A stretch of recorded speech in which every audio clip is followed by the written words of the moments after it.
Dá pra pôr no Face esse aqui? Tá filmando, João? Tô. Filma o pescador. É bom mesmo. Isso é pros meus amigos Cláudio, Marcelo, o Anderson de Poços de Caldas. O que mais? Vai falando aí. Cláudio, Marcelo, Leonan, Leone, Leonardo, Anderson Poços de Caldas. Queria mandar um abraço pra vocês todos, tá? Tá aí o peixe!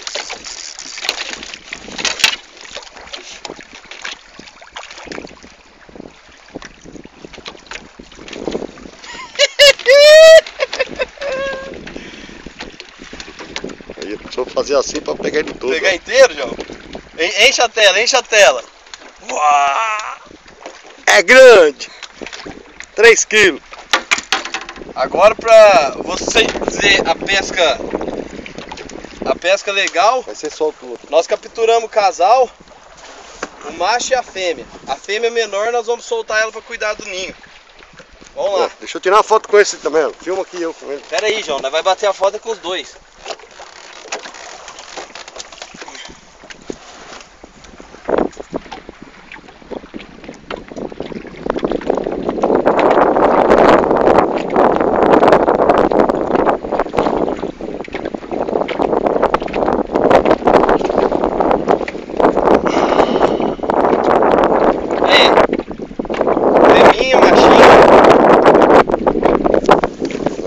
Meu amigo João vai bater a foto agora. Tá filmando.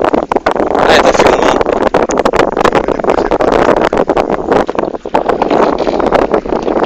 Aí, levanta, estica o braço, João, para ele ser maior.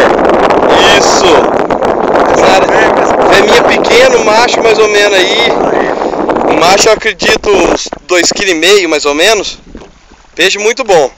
Agora vamos lá. Põe na foto pra tirar. Pera aí, vamos. Filma nós soltando o peixe agora, né, João? Ó, macho e fêmea, fêmea menor, vai cuidar da filhotada.